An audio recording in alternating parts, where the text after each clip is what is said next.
I'm Megan, and I'm 25, female. From the moment I met Vlad, I knew that our love would be tested by the storm that was Olga, his mother. The stories I had heard about mother-in-laws paled in comparison to the reality I faced. Olga had a way of making every interaction a battle, every word a weapon. It seemed she took pleasure in tearing me down, finding fault in everything I did or said. One fateful day, Vlad informed me that he had to embark on a business trip that would keep him away for 4 days. While I dreaded the thought of being alone in that house, I saw it as an opportunity to prove myself worthy of being part of Vlad's life by getting to know Olga better. Perhaps I could bridge the divide that separated us. I convinced myself that with a little kindness, I could thaw the ice in her heart. After Vlad had been gone for 2 days, I decided that I wanted to reach out to Olga. I wanted to extend the olive branch and put in the effort to at least have a civil relationship. I called her. Olga, it's Megan. I hope you're doing well. Oh, what do you want?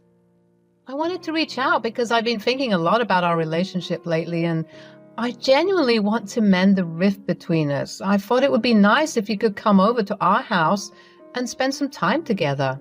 Maybe we could have a cup of tea and chat, just the two of us. Megan, I have more important things to do than waste my time with you. Your attempts at building a connection with me are laughable. Besides, I doubt you can even make a decent cup of tea. Olga, please hear me out. Till this day, I'm not sure what I did to you, but I'm willing to put in the effort to make things better between us. Let me prove it to you by making your favorite Russian dessert, medovik. I know it's a cherished recipe from your mother, and I want to honor that tradition.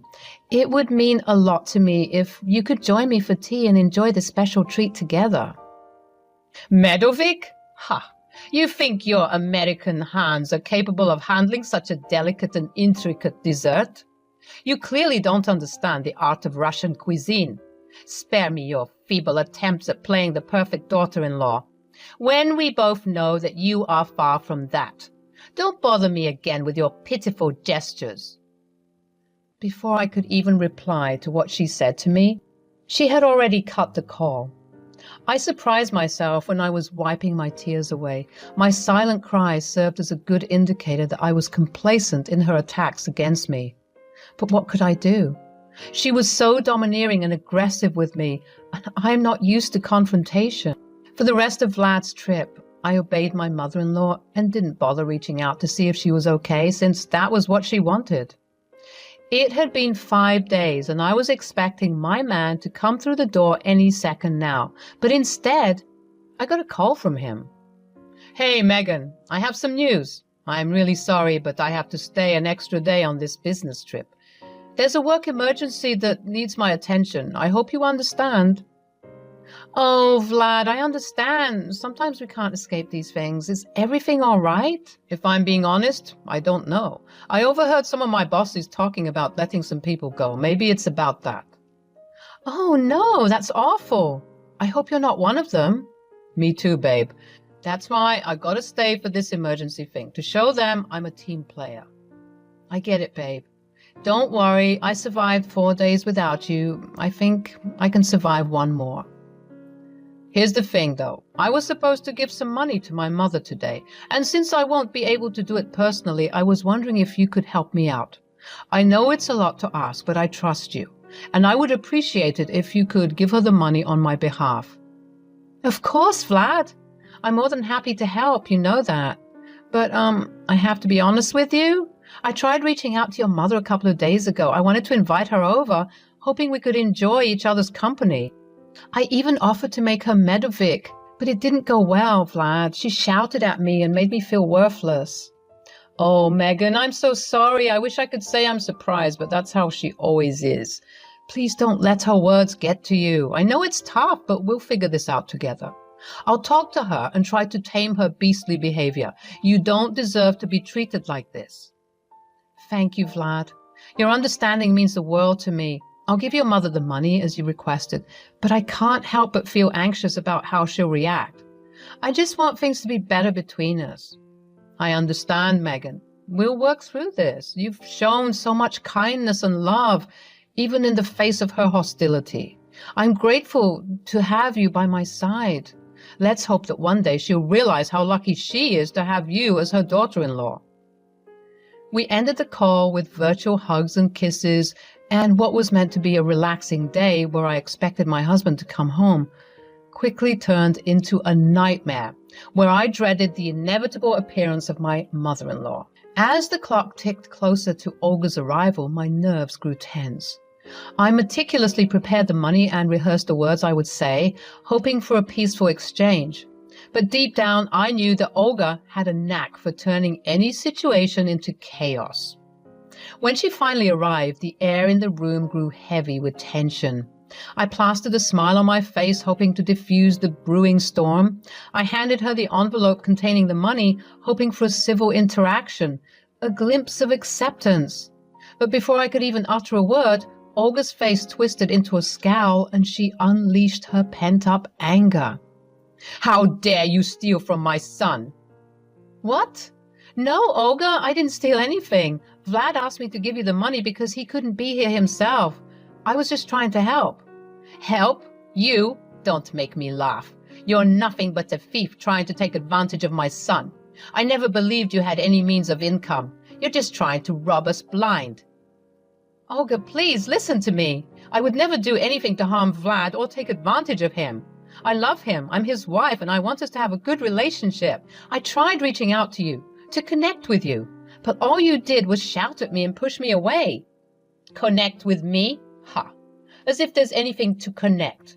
You should never have bothered me with your presence. And what's this I'm hearing of you telling Vlad that I was mistreating you?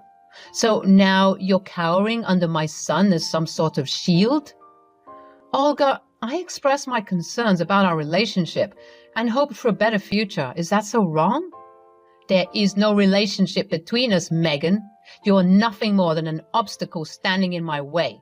This money was meant for me to buy groceries, but I will never receive money from you. I'd rather starve than accept anything from someone I'm so disgusted with." I don't understand why you treat me this way. I've tried my best to show kindness, to bridge the gap between us. All I wanted was for us to have a loving family, but it seems impossible. It hurts so much, Olga. I can't take this anymore. Get out of my house." Olga was momentarily stunned by my outburst.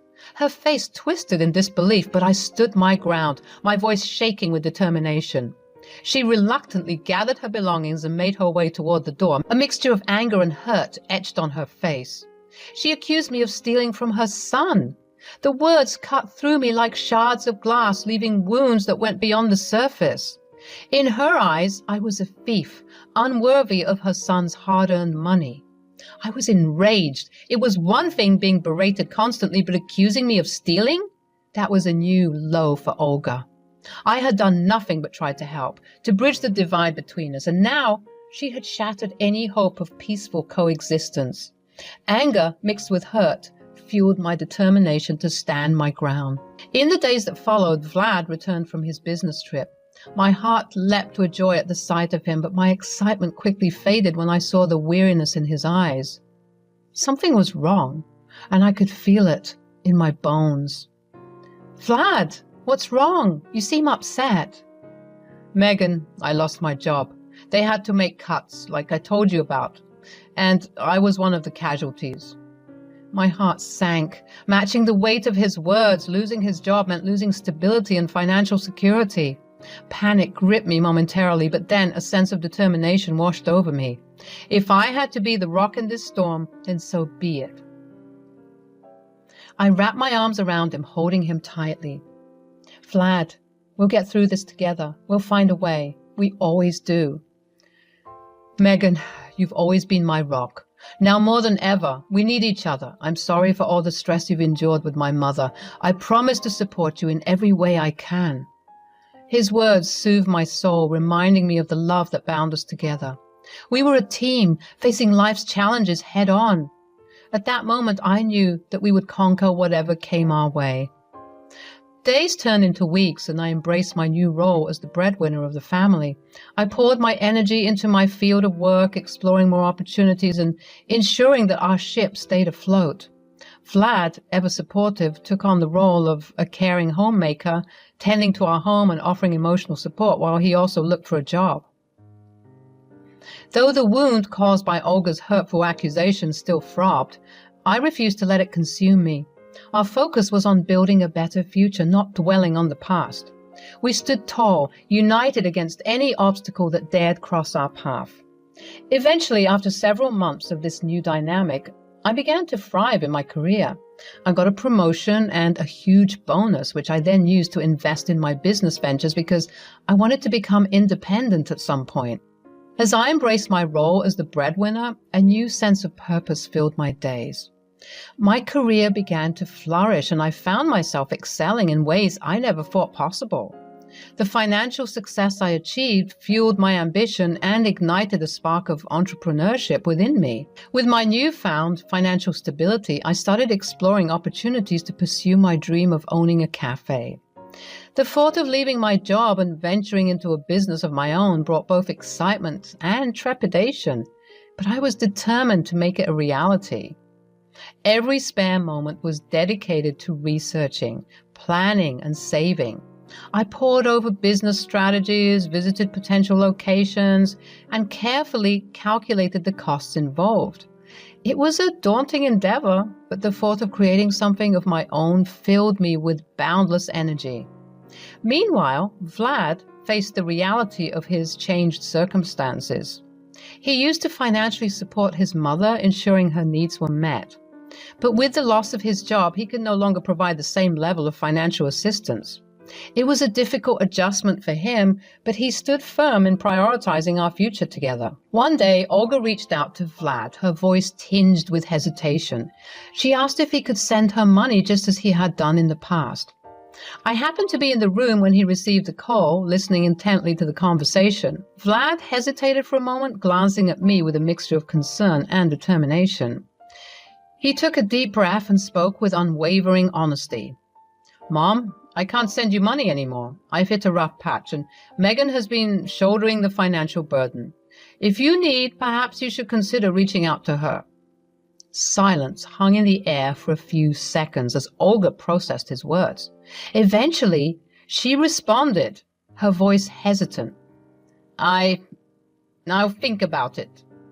It was a pivotal moment and a potential turning point in our relationship with Olga. While I understood Vlad's decision and had prepared myself for the possibility, I couldn't help but feel a mix of apprehension and curiosity about what Olga's response might ultimately be. As the weeks turned into months, my financial stability continued to soar. Through hard work, determination, and a touch of good fortune, I found myself accumulating wealth at an astonishing rate. The struggles of the past seemed distant memories as I embraced a life of comfort and security. With my newfound prosperity, I was able to support our household without any financial worries. The weight of the financial burden had been lifted from Vlad's shoulders, allowing him to focus on his own journey of self-discovery and finding new career opportunities. One day, while going about my daily routine, Olga appeared at our doorstep, a sheepish look on her face. She hesitated for a moment before finally gathering the courage to speak. Her voice filled with vulnerability. "Megan, I need your help. Could you spare some money?" A smile tugged at the corners of my lips as I realized the irony of the situation. I excused myself briefly, disappearing into another room. I returned with an envelope in hand and extended it to Olga. "Here you go." Olga's eyes lit up, her joy evident as she eagerly accepted the envelope, but as her fingers touched the surface, her expression shifted from delight to confusion. The realization struck her like a bolt of lightning, and her voice quivered with disbelief. Why is the envelope empty?" A calm yet firm smile played on my lips as I met Olga's gaze. "Do you remember, Olga? You once said to me that you would rather starve than accept money from me." Her face paled, and she stumbled over her words, desperately attempting to backtrack and deny her previous statements, but it was too late. The years of her cruel treatment, the hurtful words, and the constant belittlement had taken their toll. With the fire in my eyes, I confronted her, my voice echoing with the frustration and pain that had simmered within me for far too long. You cannot pretend to be kind now, Olga, after treating me with nothing but contempt and cruelty. You've shown your true colors, and no amount of empty apologies can undo the damage you've caused. The next time you think about being so ugly and callous to someone, think about it long and hard before you do, because you might end up at their doorstep, groveling and begging for something. Olga huffed and puffed in frustration, her face a mix of anger and bewilderment. She was at a loss, unsure of how to respond or what to do next. But at that moment, I found my voice and spoke my truth, no longer willing to be silenced by her toxicity. For all those years, Olga, you were nothing but evil to me. Your words and actions have wounded me deeply, and I refuse to allow you to continue exerting power over my life. From this moment forward, I will no longer tolerate your presence in my life. You might be my mother-in-law, but you're dead to me. Silence hung heavy in the air as Olga absorbed my words, her face etched with a mixture of shock and indignation. And as she reluctantly turned to leave, I felt a sense of liberation wash over me. I confronted the source of my pain and asserted my worth. Oh, Olga, wait, I have another surprise for you. She turned back around, with hope in her eyes. I'm sure your son has told you that I'm planning on opening a cafe. Would you like to know what it's called? What is it? Medovic. She gasped in complete shock, and I could see that she wanted to be part of this new business venture, or, at the very least, try the baked goods that I was going to serve. And you're not allowed to come. Sorry. Olga's face fell for the second time during this encounter, and finally, after being defeated, she skulked away, leaving just as she had come, with her dignity nowhere to be found. As I moved forward with my life, free from the toxic presence of Olga, a new chapter was waiting to be written. I embarked on a journey to bring Medovic, my very own cafe, to life. The name was a nod to Vlad's Russian heritage and the signature honey cake that became our specialty. The process of establishing Medovic was not without its challenges, but fueled by my passion and determination, I poured my heart and soul into every aspect of the cafe. From meticulously selecting the finest ingredients to designing a warm and inviting space, I strived to create an experience that would captivate the senses and leave a lasting impression on our patrons. And to my delight, Medovic quickly became a resounding success. Word of mouth spread, drawing customers from near and far who were eager to indulge in the delectable treats we offered. The cafe buzzed with laughter, conversation, and the aroma of freshly brewed coffee and freshly baked pastries. It was a dream come true. Throughout this journey, Olga made several attempts to worm her way back into my good graces. She realized the error of her ways and sought forgiveness, but I had grown wise to her manipulative tactics and had no intention of allowing her negativity back into my life. Each time she approached me, I firmly and resolutely shut her out, refusing to be swayed by false apologies or empty promises. Vlad, my unwavering source of support, stood by my side throughout it all. He understood the pain I had endured at the hands of his mother and was relieved to see me taking a stand for my well-being. Despite his familial ties, he shared my sentiments and was glad that Olga was finally being held accountable for her actions. Together, Vlad and I worked tirelessly in the cafe, finding solace and fulfillment in our shared passion. As we witnessed the cafe flourish and our dreams come to fruition, we realized that our wealth was not just measured in monetary terms, but in the joy and satisfaction we derived from pursuing our true passions. Gone were the days of being confused by the negativity and toxicity that had plagued our lives. We had chosen to embrace a simpler yet more fulfilling existence, one that allowed us to focus on what truly mattered: love, happiness, and pursuing our dreams. As the years went by, Medovic continued to thrive, becoming a beloved gathering spot for the community. The cafe became more than just a business. It became our home. And so my journey carried on, not only as a successful cafe owner, but as a person who had reclaimed their sense of self-worth and forged their path. With Olga's negativity banished from my life, I was able to embrace the beauty of the present and look forward to a future filled with endless possibilities. In the warm embrace of Medovic and the love of Vlad, I found my version of happiness, free from the shackles of toxic relationships. And with each passing day, I reveled in the knowledge that I had not only built a successful business, but had also crafted a life that was truly my own. Though the journey ahead would still hold its share of challenges, I knew that I had taken a significant step towards reclaiming my peace and creating a life defined by love, support, and self-worth. And with Vlad by my side, we would continue to build a future that was free from the toxic influence of Olga and filled with the happiness and fulfillment we both deserved.